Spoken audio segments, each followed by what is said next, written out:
toutes et à tous et bienvenue dans cette édition de ce lundi 11 mai 2026.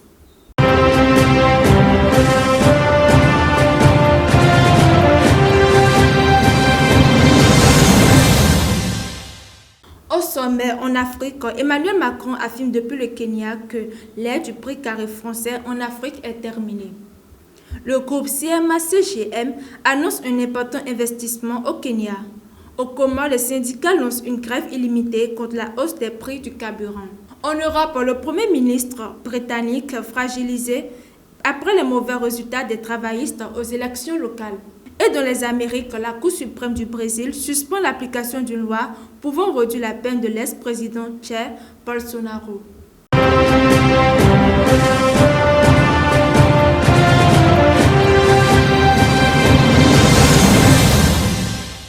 En Afrique, le président français Emmanuel Macron poursuit sa tournée africaine.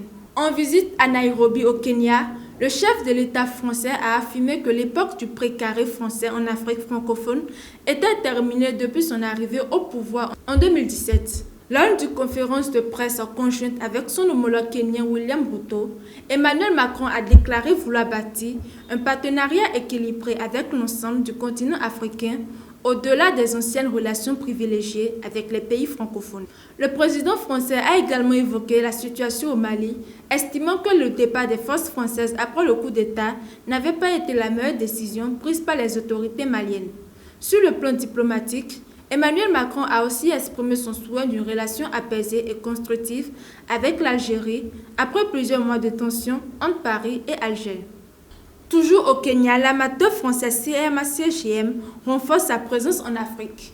Le groupe a signé avec le gouvernement kenyan un accord de partenariat stratégique représentant environ 700 millions d'euros d'investissement.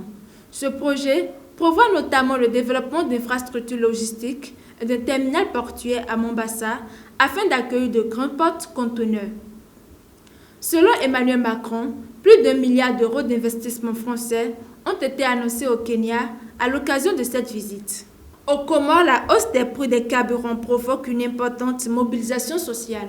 Les syndicats de chauffeurs et plusieurs organisations de commerçants ont lancé une grève illimitée depuis dimanche. Le gouvernement a officialisé cette semaine une forte augmentation des prix de gasoil, de l'essence et du pétrole en pan, invoquant des conséquences économiques du conflit au Moyen-Orient. Malgré les mesures d'accompagnement annoncées par les autorités, les syndicats dénoncent un manque de concertation et craignent une aggravation des difficultés pour les ménages modestes. Direction maintenant l'Europe où la situation politique se tend au Royaume-Uni.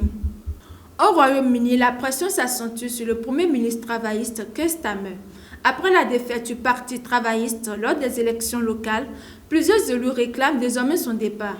La députée Catherine West a même lancé un ultimatum à la direction du parti, menaçant d'organiser une élection interne si aucun changement n'intervient rapidement. D'autres figures des travaillistes estiment également que Keir Starmer a perdu le soutien d'une partie du pays.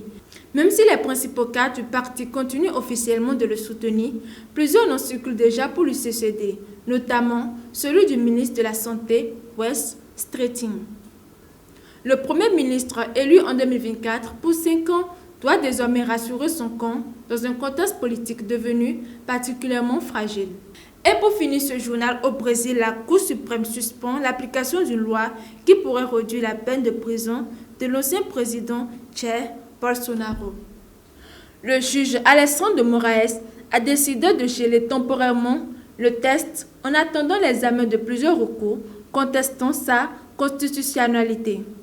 Adoptée par un parlement dominé par les conservateurs, cette loi pourrait permettre un aménagement de peine pour Jair Bolsonaro, condamné à 27 ans de prison pour tentative de coup d'État après sa défaite électorale face à Luiz Inácio Lula da Silva en 2022. Le texte pourrait également bénéficier de plusieurs personnes condamnées après les violences du 8 janvier 2023 à Brasilia. Actuellement assigné à résidence pour raison de santé, Jair Bolsonaro continue de contester sa condamnation, tandis que son fils Flavio Bolsonaro se prépare déjà pour l'élection présidentielle prévue en octobre. Nous sommes à la fin de ce journal de ce lundi 11 mai 2026. Merci de nous avoir suivis.